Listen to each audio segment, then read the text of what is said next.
You ever wake up to find a bunch of strangers splashing in your backyard like they own the place?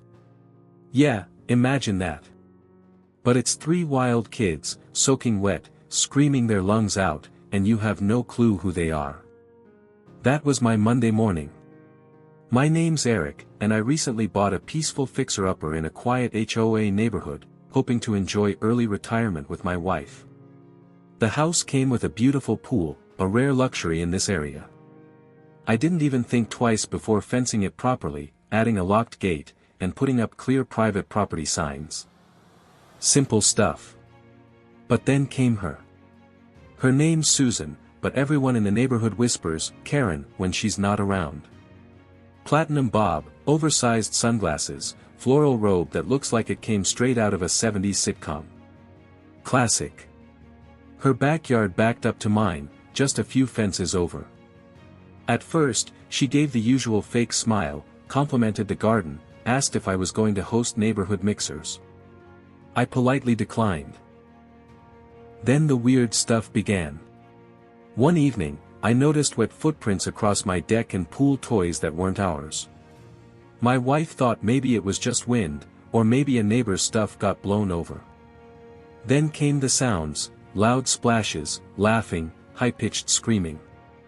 At first, I thought some local teens snuck in, but when I peeked out the window at 7 a.m., I saw them.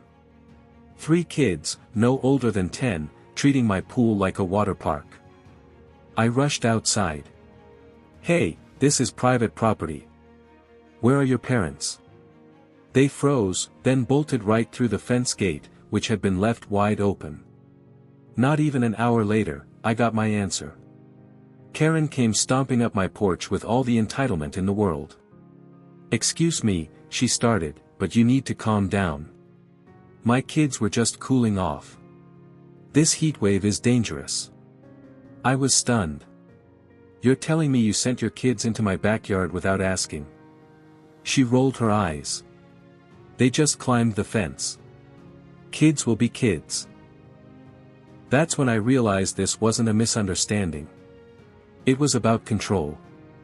She saw my pool as a public amenity and me as the new guy with no power. But I wasn't about to let that stand.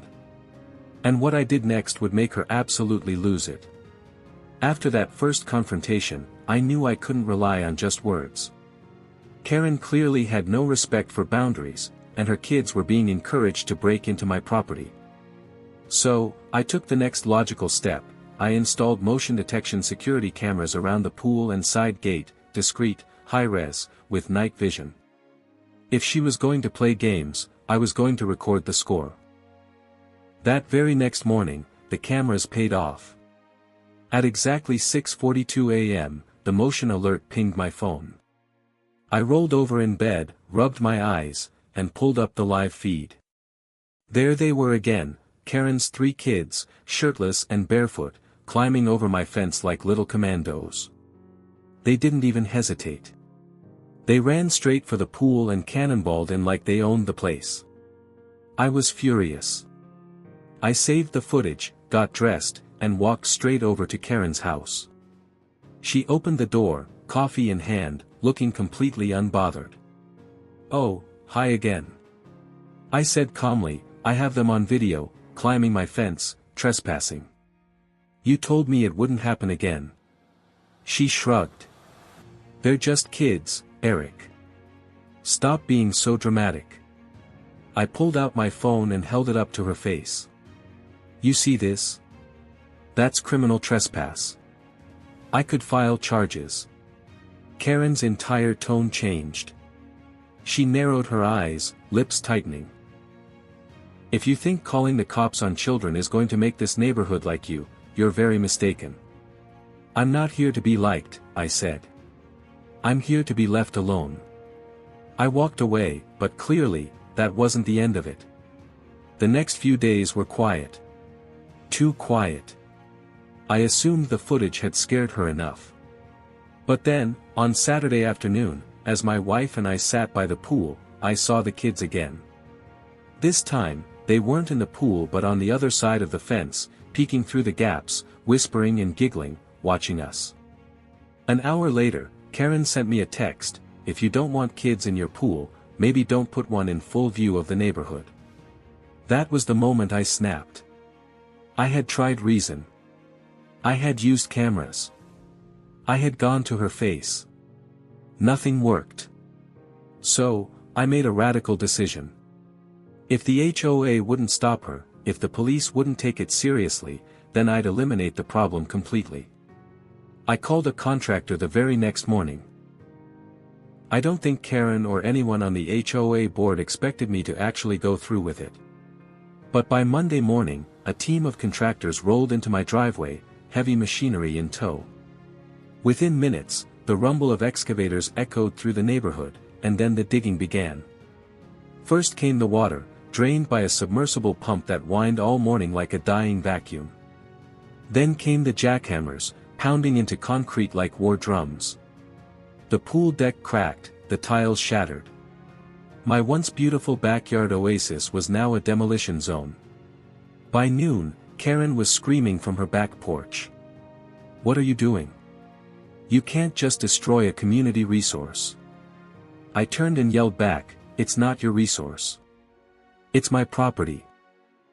That's when she stomped over, robe flying behind her like some villain in a low-budget soap opera. "You need HOA approval for any major structural change.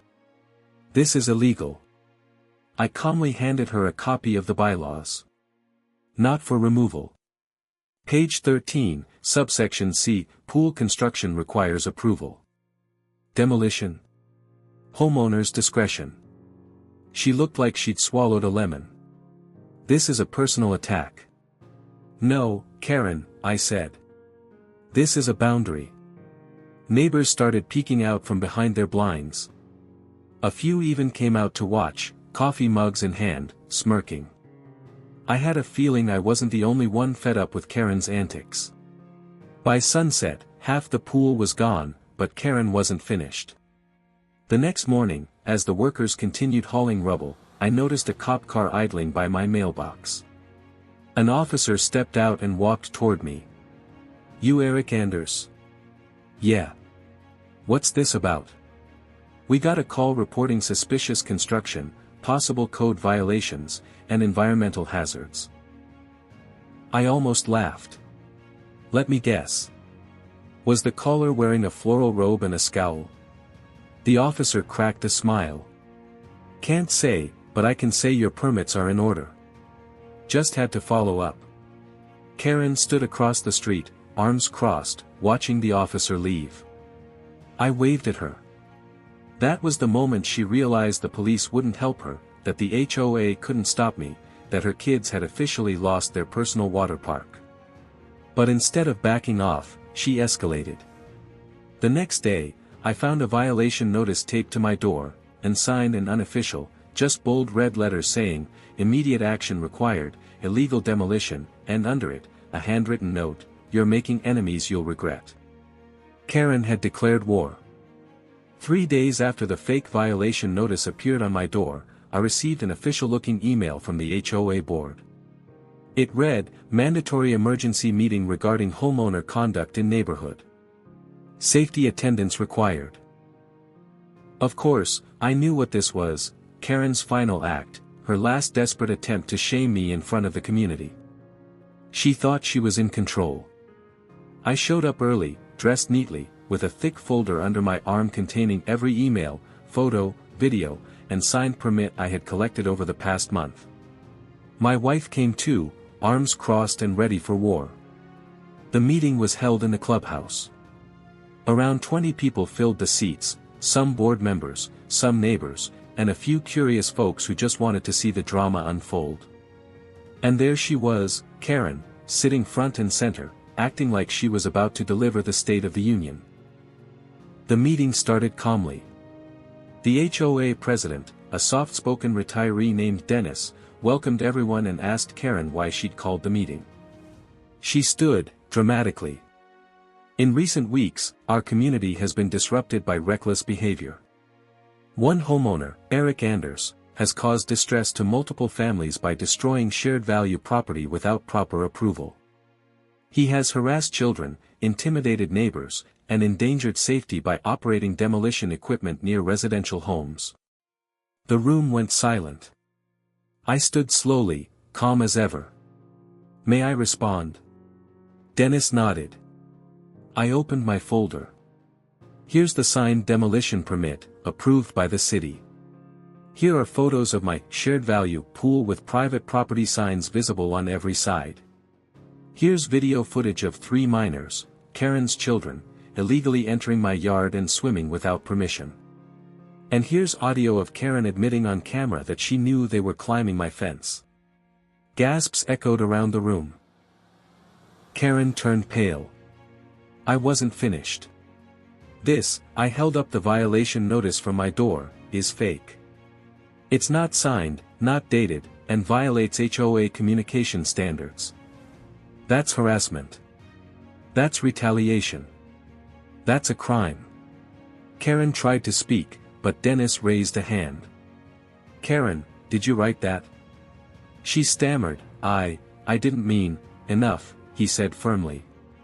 This meeting is over. Mr. Anders, you've done nothing wrong. Karen, you'll be receiving a formal censure from the board. She stood there, frozen, as neighbors began whispering, some even clapping. One woman leaned over and whispered, should have just asked to borrow a floaty. By the end of the week, my backyard was clean. No pool, no noise, no kids, just peace. The HOA backed off. Karen disappeared indoors. And for the first time since moving in, my home felt like mine. Lesson learned, sometimes, the only way to win is to take the pool with you. If you've ever dealt with a nosy neighbor or a full-blown HOA Karen, you know the pain's real. So, smash that like button if you do the same. Drop a comment and tell me, what would you have done if someone kept sneaking into your backyard? And hey, if you enjoy seeing Karens get humbled with facts, permits, and bulldozers, go ahead and subscribe. There's a whole lot more coming.